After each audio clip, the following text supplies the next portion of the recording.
我过减速带的时候会有这样的声音，我过减速带的时候会有那样的声音，安装避震就会出现异响，这是正常的。那这句话呢，是我听到过可能是最离谱的一个来自于店家的这么一个忽悠车友的这么一种说法。我觉得所有的机械问题，你只要找到原因，它一定能够解决。我们针对这个异响的问题，我们要用唯物的心态去解决问题。当然，也碰到过一些车友，他们可能确实是真正意义上的这种强迫症，心理上面是很难接受任何的这种他所接受不了这种状态。我碰到一个最离谱的，就是一个外地来的车友，在我们这装了一套 KWLE， 装完以后呢，他就始终觉得，他说我开这台车在我日常驾驶的路线当中过的那一个硬井盖的感觉不对，因此呢，他就复原了。但是复原了以后，他又说这个东西好像感觉还是不对，结果最后他把车卖了，然后他又买了一台一模一样的车。他说他从此再也不换任何的这种所谓的升级件。但我觉得这个就是一种心态吧，我觉得这个心态可能确实是一个问题，因为所有大品牌的这些升级的部件，它都是一个正向开发的，它都是拿这个车型去测试过所有的这些性能，从安装开始到性能测试到最终的这个交付，它都是一条标准的流程，因此不存在说这个东西装上去它就不是一种原厂的感觉。其实我也是一个原厂控，因为我要求我的车在进行更换的时候，比如像这种螺丝啊什么的，我相信原厂这种紧固件标准件它是最好的。但是呢，我也相信这些大牌它所开发生产出来的这些升级件，只要你是正向开发，那么它一定是一个有效果的东西。最后呢，我也想跟大家解释一下，那么异响顾名思义就是不正常的声音，但是我们的这个避震器在升级以后呢，会不会有正常的声音？是会有的，因为你的避震器它跟原厂的这种单筒避震器的结构是不一样的，比如 KW 它是一个复筒结构，那么像 B16 虽然它是单筒，但它是倒插，那么它有很多结构上的不同。那么像倒插的结构呢，在它的外部你是看不到这个缓冲块的，装在这个外筒的里面，所以这种结构上的差异呢，势必在你行车的过程当中，它会发出和你原厂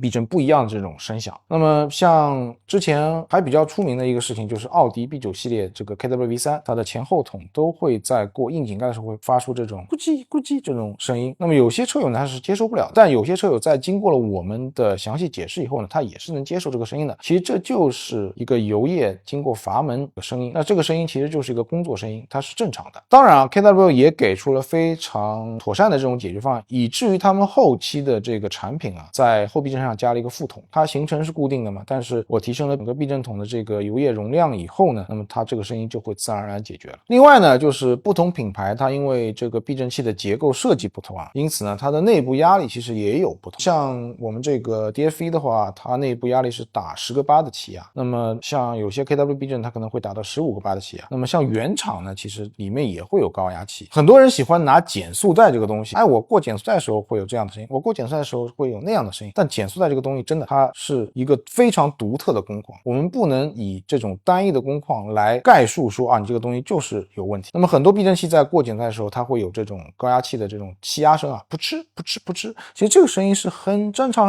的，所以也不用去担心你的避震器是不是坏了漏了或者怎么样，这就是非常正常的避震器的工作声音。那么以上呢，就是关于避震器异响我能想到的一些展开的点啊。那么如果大家对避震器异响或者底盘异响这个东西仍有一些问题需要提问的，欢迎大家在我的评论区里面留言，我也会一一的耐心给你们做一个解答。另外呢，就是关于升级避震器的使用寿命，以及呢它需不需要进行一个定期保养，那么在下一期的节目当中呢，我们也可以展开跟大家聊一聊。